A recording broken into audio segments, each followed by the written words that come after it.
Hello, everyone. My name is Dave Guardadori. I'm a project engineer at the Connecticut Department of Transportation. And we thank you very much for being here today for this public informational meeting for the Strawberry Hill Avenue Railroad Bridge project. We're going to get started in just a couple minutes. We'll give it a few to let a few more people trickle in, and then we'll get started. Megan, if you would go to the next slide. We're going to leave up the meeting logistics for people to read while we're getting started, and we'll talk to you in a minute. Thank you.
Okay, hello again, everyone.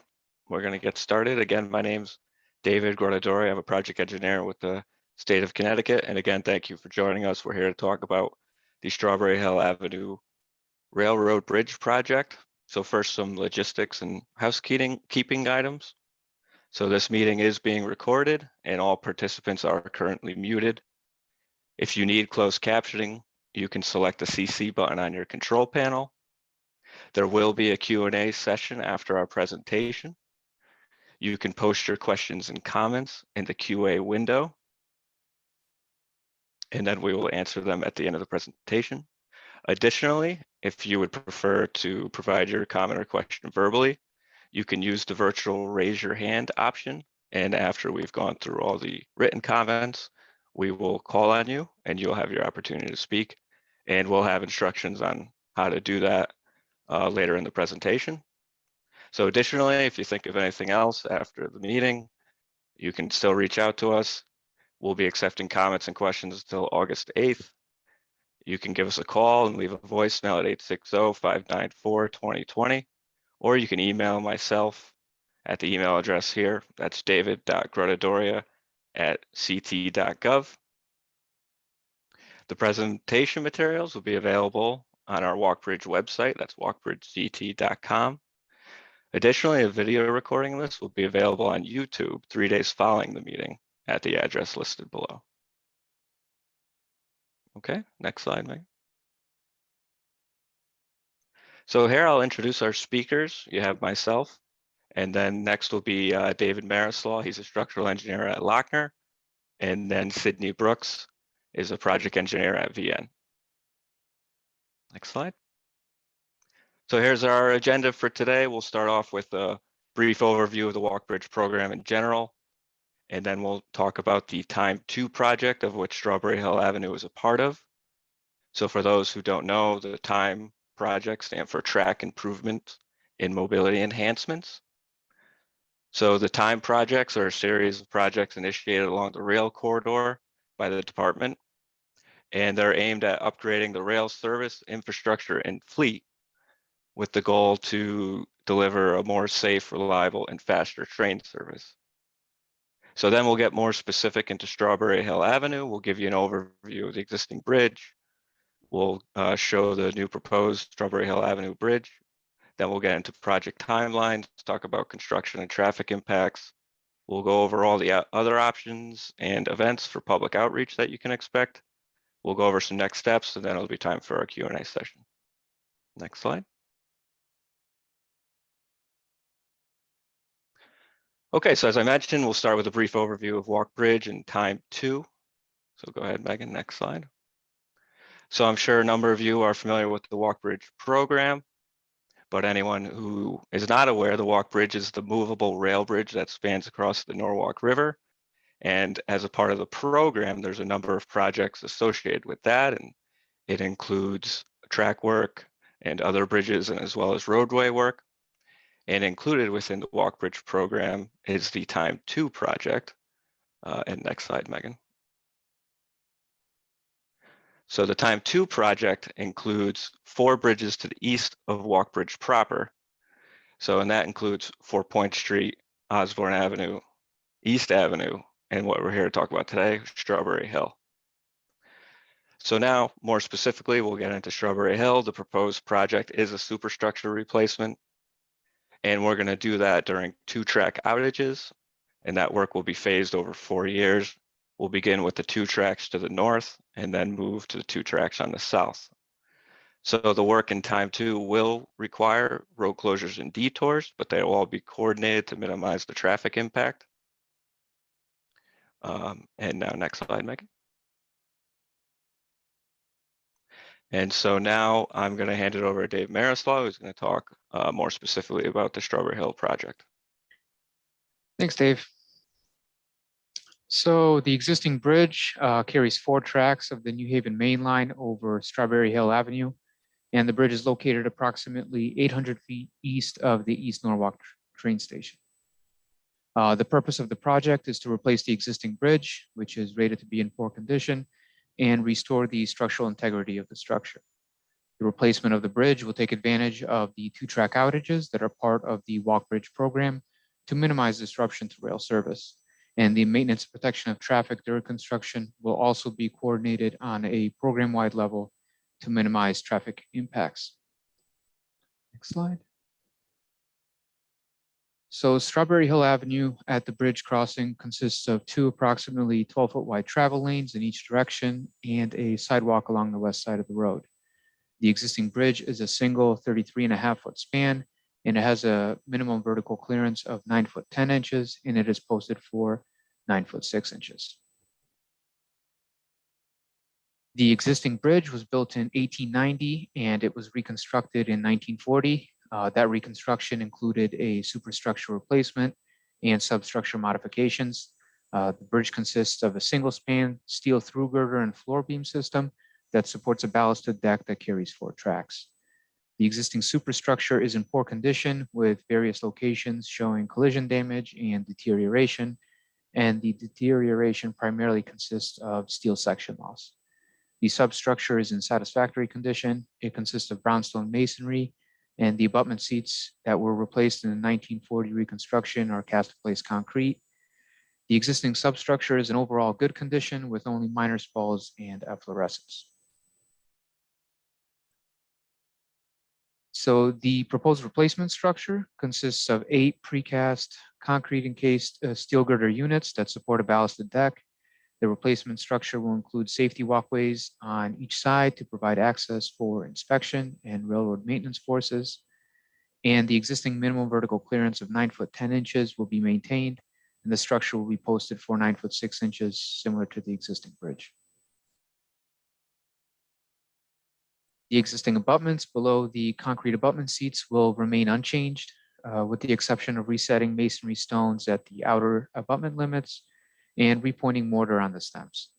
The existing concrete abutment caps will be reconstructed and will include ground anchors to improve abutment stability, and approach slabs will also be installed on both bridge abutments to improve bridge performance and ride quality. So now going into construction and the traffic impacts. So first going over the timeline, construction activities are anticipated to begin in the fall and the winter of 2023. And this will include general mobilization, site preparation, and utility relocations.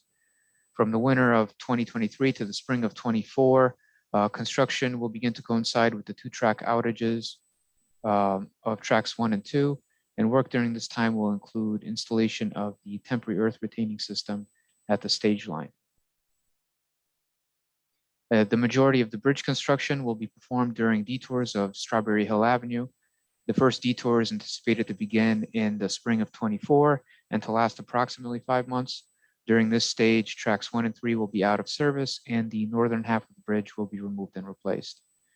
The second traffic detour is anticipated to begin in the spring or summer of 2026 and to last approximately 5 months. And during this stage, tracks 2 and 4 will be out of service and the southern half of the bridge will be removed and replaced. The bridge reconstruction is anticipated to be substantially completed in late 2026, and the track work will be completed in 2027. Now Sydney will go into more detail on the maintenance and protection of traffic. Thanks, Dave. The traffic design of this project includes the full roadway closure detour for the superstructure construction, the substructure modifications, and all other related work. The existing signal timing for the intersection of Strawberry Hill Avenue with Winfred Street and Stanley Street was analyzed, and it was determined that there are not any modifications needed in order to accommodate these temporary traffic conditions with the detour. The intersection is expected to improve at acceptable levels is expected to operate at acceptable level of service while the detour is in effect. The existing private driveways on Strawberry Hill Avenue will have their access maintained except for specific construction operation periods in which the owners will be notified in advance. The existing parking lot on the northwest corner of the intersection of Strawberry Hill Avenue with Fitch Street will also be maintained and remain open during the detour. From this image, you can see the Strawberry Hill Ave detour route. It utilizes Fitch Street, East Ave, and Winfield Street. As Dave has mentioned, the detour is expected to go from late spring to the fall of 2024, and the second detour is expected to be from spring to summer of 2026. The detours will be coordinated with other nearby projects in order to minimize the disruptions, and VMS signs will be posted approximately 2 weeks in advance of the detours in order to notify the public of when they will be in effect. There will be no detours on major holidays or events. Pedestrian access during construction will be maintained utilizing a lighted pedestrian sidewalk enclosure. As the image shows here, you can see it's kind of like scaffolding with some lighting, and it provides a safe way for pedestrians to travel through the construction zone. It will be open for the duration of the construction, except for specific construction periods in which there will be a pedestrian detour in effect. There are 2 staging sites that have been identified. Both are on East Avenue. And these will be used for the construction staging, storing the equipment, and then also the field offices for the workers on this project. Now I will hand it back over to Dave to discuss about the public outreach. Great, thank you so much, Sydney. So we just wanted to go over the robust public outreach program that we have for the Walk Bridge program in general. We strongly encourage you to reach out. We want to hear your questions or comments. We have a welcome center on 24 Marshall Street. Please come by. We could give you information. You can ask questions there. We provide construction news. There's community events. We will have further public info meetings for other aspects of Walk as we progress through construction. And as well as we have a number of options for digital outreach, and we'll see it on the next slide here. So again, walkbridgect.com is our website. You can email us directly at info@walkbridgect.com. We also have a phone number specific for Walk, 833-GO-TO-WALK. And then you can follow us on Twitter, Facebook, Instagram, at WalkBridgeCT. Okay, next slide. So next steps, we're gonna leave you with a final review of what you can expect for the schedule for Strawberry Hill. So final design is wrapping up this year, and then we're gonna go into construction in late 2023. So in 2024, we're gonna begin the north construction, and detours may begin for the north at that time. So 2025, we expect the north to be complete with south staging to begin. And then in 2026, we expect the south side to be complete. And then in 2027 with some track level work and wrap up of the project. So completion in 2027. And okay, next slide. And so before moving forward, I just want to remind you that this meeting is being recorded. And we are now moving into our question and answer section, but to remind you, we will accept comments beyond this meeting. You could let us know until August 8th. Please direct your comments to, or please, you can leave comments or questions via voicemail 860-594-2020, or you can email myself, david.grotadoria@ct.gov. As a reminder, the presentation will be available on the WalkBridge CT website, and a video recording will be available on YouTube 3 days following at the following address. Next slide. Okay, and now we'll move into the Q&A session. On your screen, you see the directions to either post one or raise your hand. And with that, I believe I'll turn it over to Bridget, who will be monitoring the questions. Yes, hello everyone. I'm Bridget Moriarty, and I'll be facilitating the question and answer period. At this point, I don't have any questions in the question and answer box. Oh, we just got one. Okay, great. We have a question from Kenneth Kirschner. And his question is, can you explain how the detour periods will differ or be the same as the East Avenue closures? And so I'm going to pass that off to one of our panelists to answer that.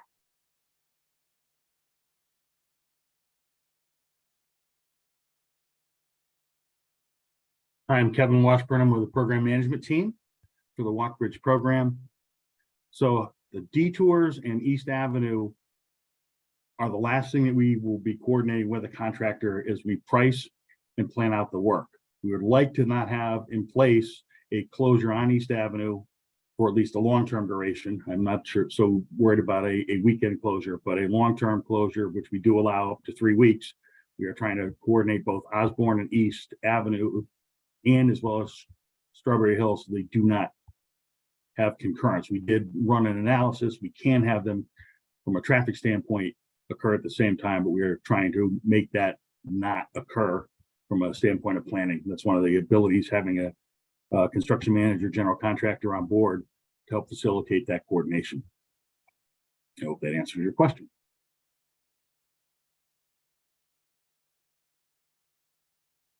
All right, thank you, Kevin. Let's see if we have any hands up.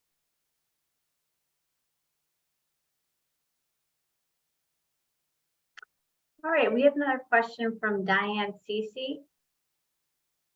How many residents are registered on here?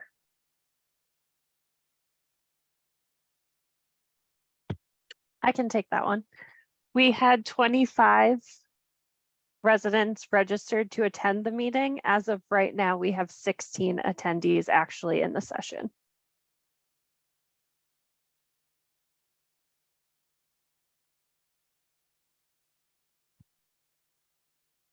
All right, so that was answered. Are there any other questions?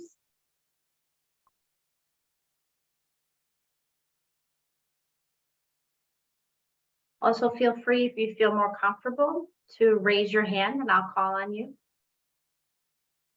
Okay, I do have a question. Diane Cece, please. We're gonna go to Diane Cece. She has her hand raised, and then after that, we'll go back to the chat, to Jeff Mortalot, if I'm pronouncing that right. So Diane Cece first, please. Thank you. Can you hear me? Yes. Hi, good evening, everyone. This is Diane Cece. I'm with the East Norwalk Neighborhood Association, just to identify myself. Can you go back to the slide? I don't think these pages are numbered. It's the slide that shows the related walk bridge projects for the whole area.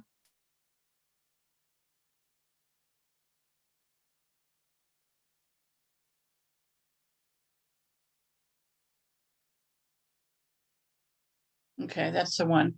I wanted to know you have a colored box here in the related projects down at the bottom, near the bottom of the list. It says East Norwalk connectivity enhancements in the red outline. And I see that actually goes around the cemetery, it looks like, from East Avenue to Cemetery to Gregory Boulevard. Is there a walk bridge project manager that can elaborate on what that is? Sure, Diane. That's actually what was part of the old East Avenue project, 102-297, that we've kind of broken into 3 pieces. So that's the last piece has now been renamed as the East Norwalk Connectivity Enhancement Program or project to take advantage of some new grant monies that are available from the state that the city is pursuing. It's not a whole lot different than before, except they are making a full sidewalk around the cemetery itself and making some lane improvements, bike ped connectivity. Oh, okay. The reason I ask is it's I don't want to get off topic here, but this is part of a controversial development there at Cemetery Street. And the first that we had heard about the lane restrictions and parking and bike paths, etc., was in conjunction with that project. And not as part of 102-297, the existing East Avenue project. So I can send you some questions offline. I'm just curious about the timing of that and where that stands and if that's something that is prompted by the residential development or the city of Norwalk. So I'll send some questions in on that separately. But I can answer you at least quickly, Diane, that it was not driven by the development. It was driven by the city and trying to take care of some grant monies that became available for those improvements. It is a timeline to try to get out to bid this winter with a spring of 2024 start, which is that's the city's latest plan. Okay. And I hadn't realized that there's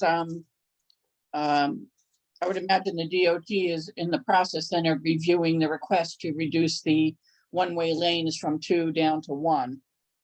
Correct.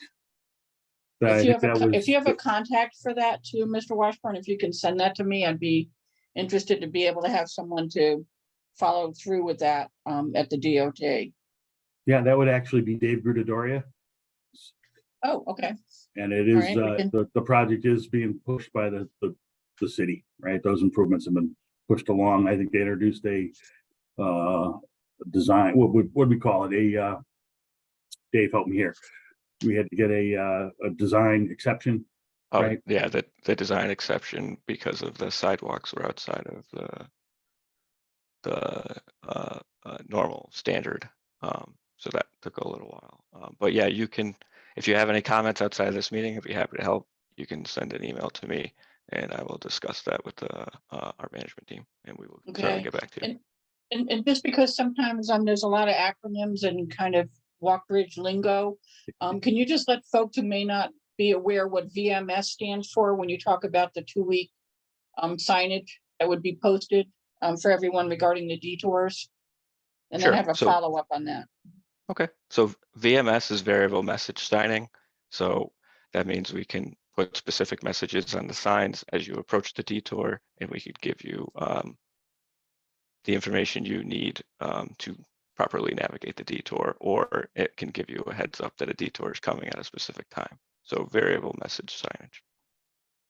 Okay, and then we hope that those are strategically placed so someone doesn't kind of get right up to the point of detour and then realize that there was another route that they had an option of taking. On the slide for the time of day and detour, you said that the existing private driveways will have access maintained except during specific construction operations. And then you added on that you'd be reaching out to those property owners. Do you have a list or a sense of how many properties there are? And what accommodations are you going to make if there's going to be limited or no access to private driveways during this time?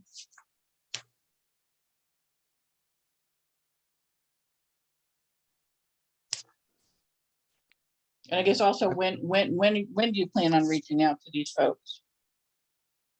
Yeah, so I guess I'll start by identifying the work we're talking about. So when we are moving in the new bridge, there on both the north and the south, there is a specific time where we will require a weekend closure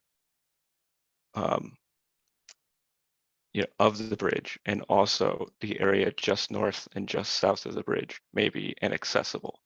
So we're looking at potentially 1 or 2 weekends where that would be the case.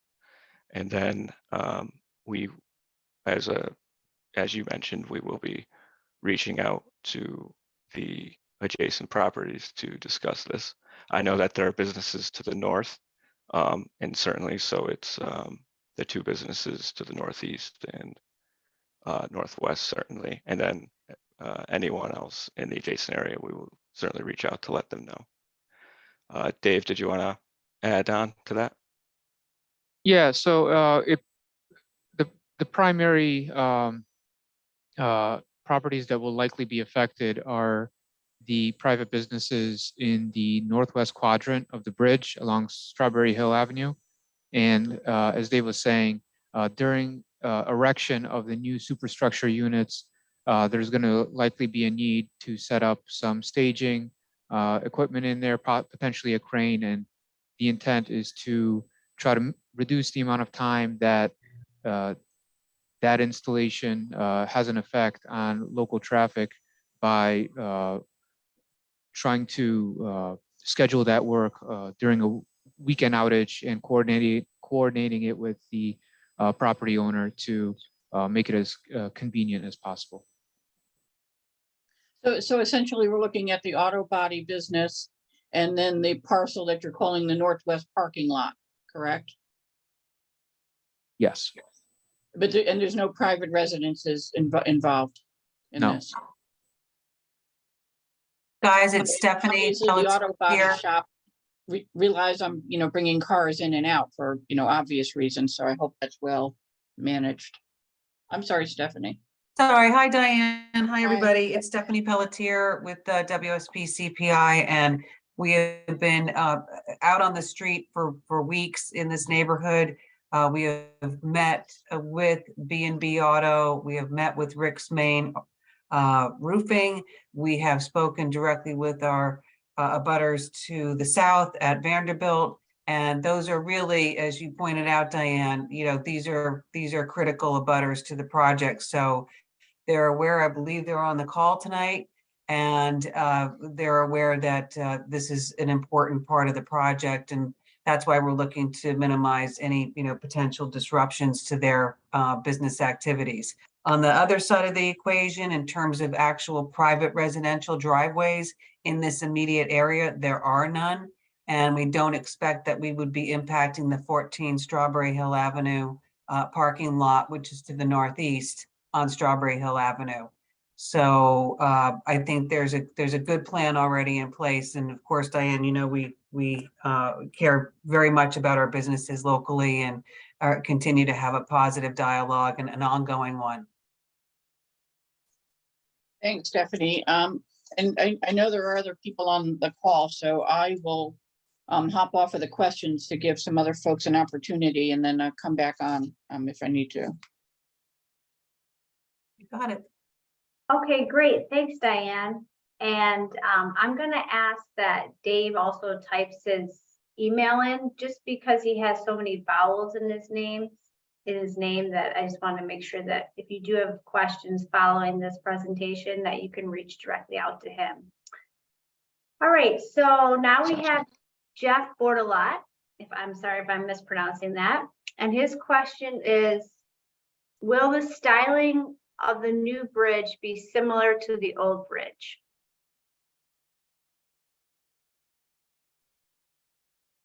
So in terms of substructure, yes, it's going to look almost identical to the existing bridge. The brownstone masonry that's currently out there, it will remain, and the existing portions that are concrete will be reconstructed with new concrete. The superstructure is currently a steel bridge, and the replacement structure will be concrete. So the superstructure portion will look a little bit different, although it will have a steel walkway on the exterior fascias. However, the substructure will remain the same.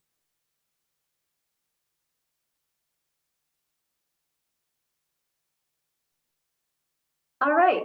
Hope that answers it. If not, you feel free to follow up with a subsequent question. And now I'm going to go to Alan Beck, who has his hand up. Yes, thank you. I was wondering, the track itself that's replacing the existing track, is that going to be that bullet train type track, or is that just, I mean, is this just old track that's getting replaced?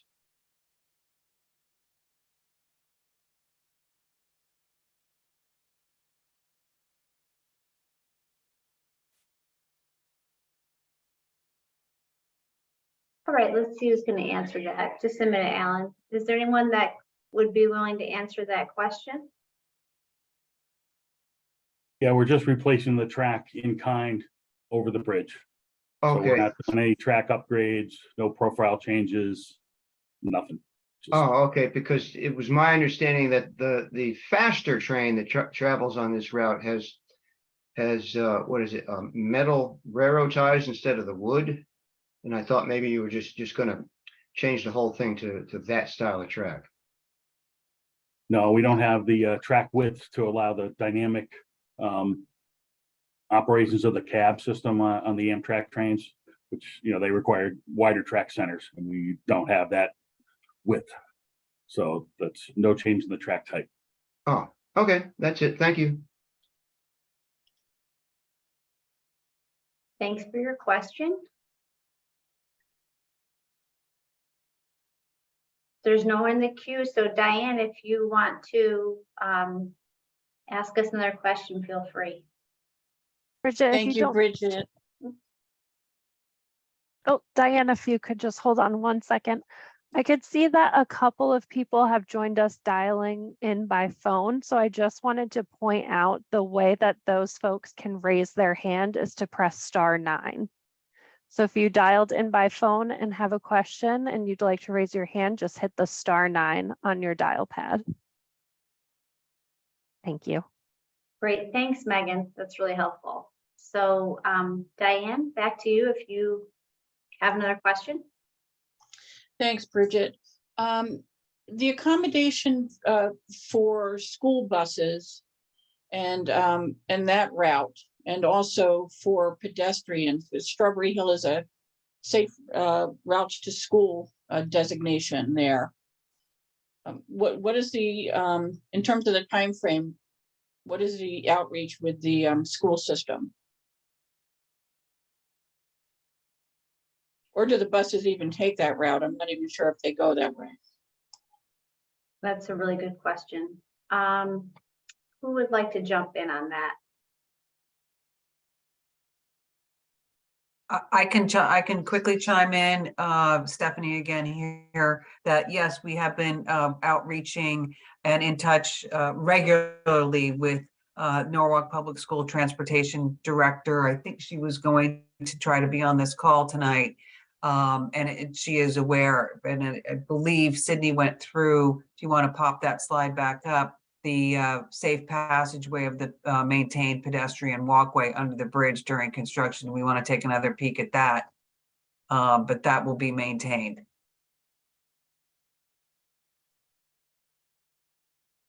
Okay, and I think the other concern too, Stephanie, is these extended detours from May to October is, kind of the height of summer season. Are those going to be, and I'm sorry if I missed it, are those going to be mostly at night? Or is that complete detour and shutdown in that time period? Dave, do you want to talk to that regarding the detour patterns? Yeah, so the detour will be a full long-term closure. So once it's installed, it will be in effect until the work for that stage is completed.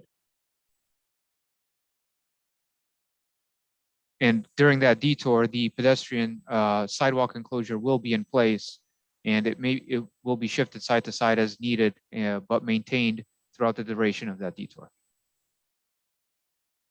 And then Dave, how do those line up though with the ongoing work though at the East Avenue Bridge then?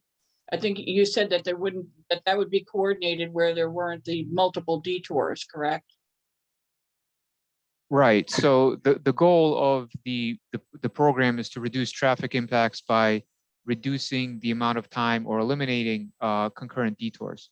But that's going to be developed once the schedule with the contractor is developed, and once all that information is known and that scheduling is completed, then notifications will certainly be sent out and additional coordinations will be maintained. But during the majority of the bulk of the work that takes place during the 2-track outages, the detours will not be concurrent. It'll only happen during select periods, and the goal will be to minimize the amount of time that takes place. Okay, I mean, I think it goes without saying, but I'll just add that, if that were to happen in the, the height of summer season here, it could be, even though the schools are out, I think you folks are familiar with, the primary routes to the beach and all of those activities. Is there someone who can answer a question on staging? We're aware now that the state purchased the former Howard Johnson's lot at exit 16 versus like a long-term rental of that property for staging. So what is the long-term use for that parcel when these projects are done? We haven't been clear on why that parcel was purchased, much less it double or more than that, the value of the appraised value of it. But what are the plans for that? And then also when you talk about that being for staging for the equipment, et cetera, where are is that also for worker parking? And they'll be shuttled over to the site? That's a 2-part question. Okay, so 2 questions. One, what's the future purpose of the former Hojo lot? And the second one was, where are the workers planning on parking? So during construction. So who on the panel feels comfortable to answer that? Yeah, I guess, Bridget, it's really 3-part. Like, why wasn't that parcel just rented versus why was it purchased for this? It was actually, Diane, cheaper to buy it than it was to rent it. So it came down to a monetary decision. And the owner really wanted to sell. So that was how the decision got made. The long-term use of that property right now, I don't know what the department plans on doing with that besides reseeding it, restoring it, and then maybe offering it to adjoining property owners or the city, depending on what their long-term plan is, maybe with that future interchange. Well, then that's actually my next question, Kevin, because we have an ongoing concern here you may or may not be aware of, that the engineers are still floating the idea of the diverging diamond interchange at East Avenue at the highway. Yep, I am aware of that. And so is this parcel intended to be a part of that? Was that the other rationale for purchasing it now? I do know that there was a potential for a small take in the corner of that property for the diverging diamond in the initial planning stages, but that is not what led us to make the decision to take the property. It was more of a financial decision. It also gave long-term ability for contractors to park and have their people there. You know, that other spot off of 4 Points pretty small, but that is their plan to keep their people. We also have a place for the construction inspectors to shelter there as well. And there's a parking area when we have to close parts of the station parking lot. So there's alternative parking to still keep the Norwalk station open while the parking lot itself may be partially closed. And I guess off topic though, do you know if the diverging diamond interchange is the final decision now for that? For the highway? No idea. Yeah, no idea. That would be a question better posed to the department, probably in writing. So. All right, thanks, Bridget. If there's other people with their hands up, I'll swing off again. Okay, thanks, Diane. So we have more of a comment, but from Donald Dussel. I've seen a school bus hit the bridge. Donna, would you like to elaborate on that by raising your hand?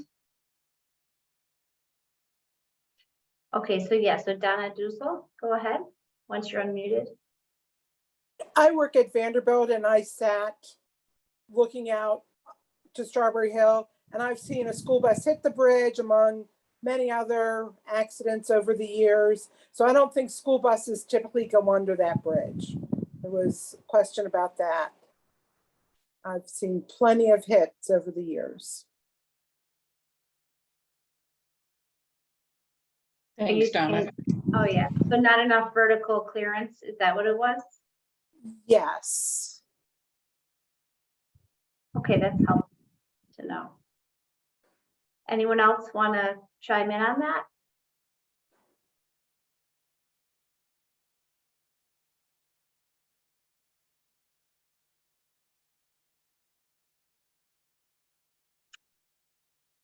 All Yeah, right. I was going to say, Bridget, the only thing there is you wouldn't necessarily put a bus or a truck underneath a 9'6" clearance, right? That's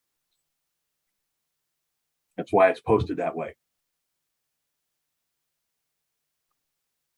Doesn't mean people don't turn, but they're not supposed to. I didn't know how tall a bus was, so it's good to know. All right, well, it looks like Diane, you're up again. This may be an all-time record with you folks. That may be the end of my questions for now. I'm sure I'll have more. It's a little confusing, I would say, though, to me, where it's in the next step slide. It says that ConnDOT will accept comments and questions until August 8th. This is, like a fully approved and funded project as part of Walkbridge. So I'm not sure if you comments and questions, I guess you would just be addressing those, but you're not taking any suggestions for modifying the plan or anything, correct? And then I assume that people could still submit questions in after August 8th because there's not going to be any change to this project. Am I right?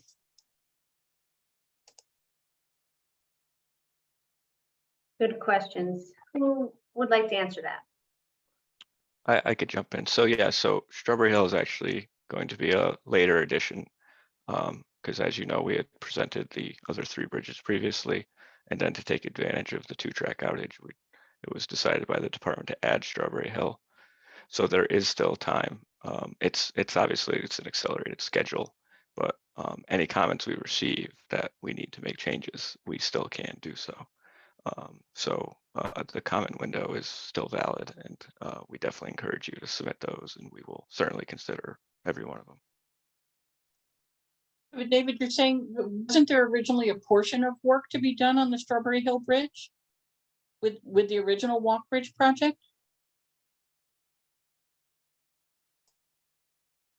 Kevin, would you, yeah, I see you chimed in. Yeah, Kevin yeah. would be better for that.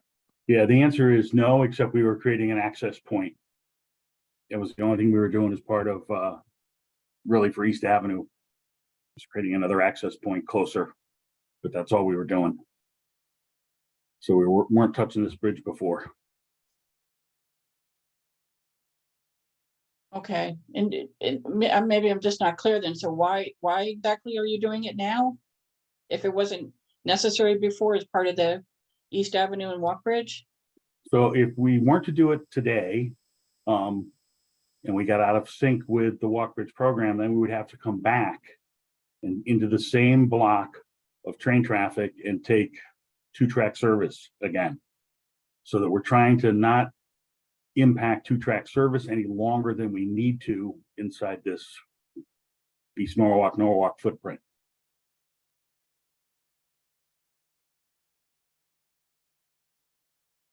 And Diane, just to reiterate, one of our engineers posted in the chat that you can always submit comments during construction because those get, that's a good way for us to relay the message to the contractor so that if there's any issues that arise that you see that you want communicated, then that's the best way to do it. And then if feasible, they can, sort of change some of their operations, or they're aware of the community that they're involved in. So that's part of the process as well.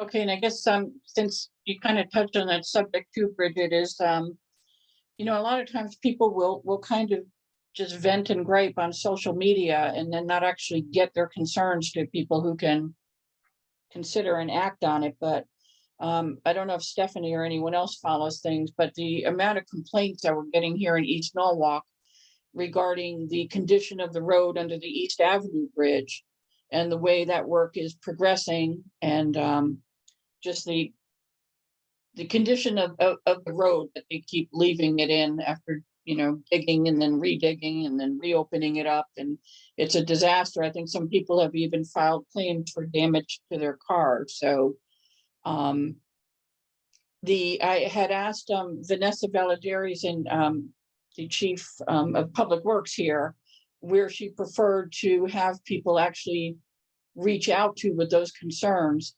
And she suggested going directly to the Walk Bridge team through the website. So I just want to make sure that is appropriate, and also what measures are going to be taken so that we're not left in the same boat now with the type of construction work being done at Strawberry Hill.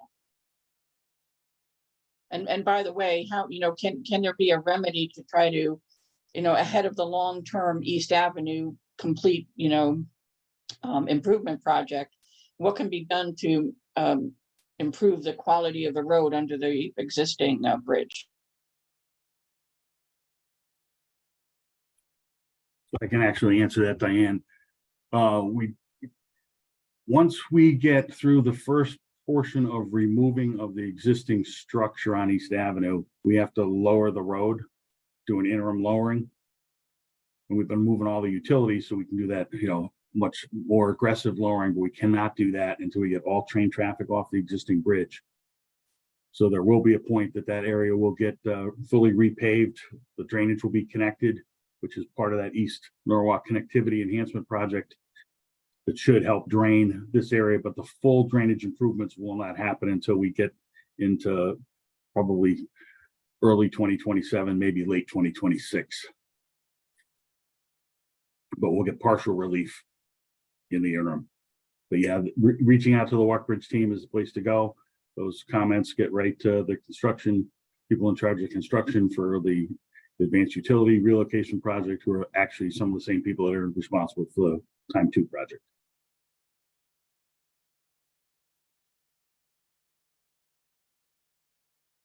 All right, Diane, I'll come back to you. I'm going to go to the question answer chat.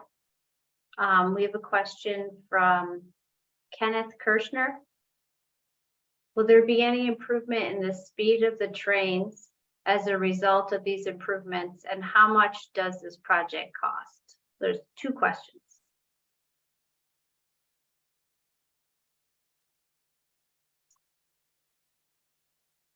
So specifically as it relates to train speed, the replacement of Strawberry Hill Avenue is not going to affect the train speed. What it will do is allow for the replacement of the bridge during this same track outage schedule as the Greater Walk Bridge program. And because the bridge is located within the same block as Walk, meaning that it's west of CP 243 interlocking, it can take advantage of all those same outages. So then in the future down the road, the Metro North rail line won't be affected by replacement of this bridge in the future. So the existing structure is in poor condition. It's over 80 years old. It's due to be replaced in the near future, likely the next 20 years. So this is just a great opportunity to use the existing 2-track outages to take care of this structure. I forget the cost of the project off the top of my head. It's in the chat, Dave, if you want to look Yeah, for. so it's going to be approximately 10 million. Dave, is that 10 million of the existing Walk Bridge project, or an additional 10 million over it, since this is essentially an add-on the way you're describing it? Yeah, an additional 10 million.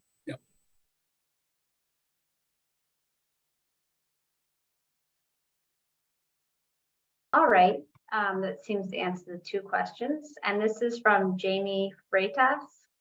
I'm sorry if I mispronounce your name. His question, there's two: bridges undergoing several years of reconstruction, yet will not provide more vertical clearance. So he just wants affirmation of that. And then the second part is it geographically and architecturally not possible to provide more vertical clearance? Right. So raising minimum vertical clearance at the bridge was considered. However, due to its proximity to East Norwalk Station, that's a hard point that the trains have to meet, and because railroad profiles need to be very gradual, there wasn't an opportunity to raise the grade at Strawberry Hill Avenue, primarily due to the proximity of the East Norwalk train station, but also it would require, embankment widening, which has the potential for walls and other increased costs. So at this particular location, it was not feasible. And because there's already a larger structure right nearby at East Avenue that's going to have a very much improved minimum vertical clearance. It's going to allow for vehicles to get through. Raising this, the minimum vertical clearance at this one particular location was not felt to be warranted.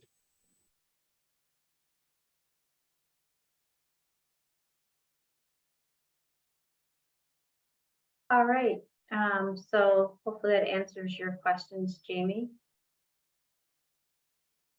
Right now, we have no open questions in the chat. Is there anyone who'd like to raise their hand again for any clarifications or additional questions?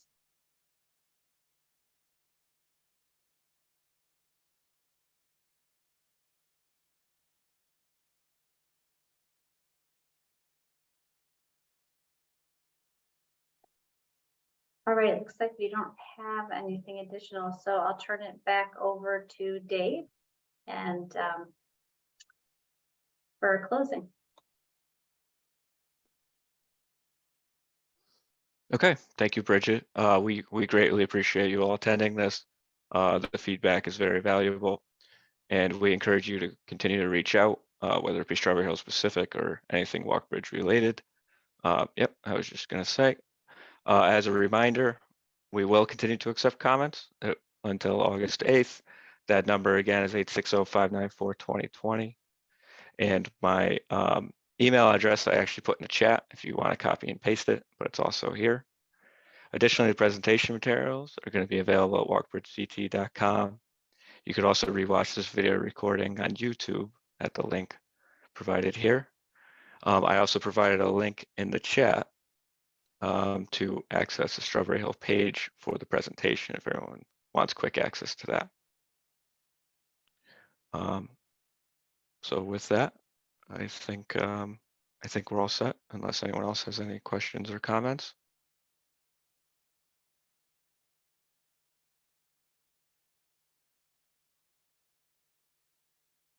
No? Okay, great. So thank you again. And again, I encourage you to continue to reach out. We really appreciate your feedback and have a great night.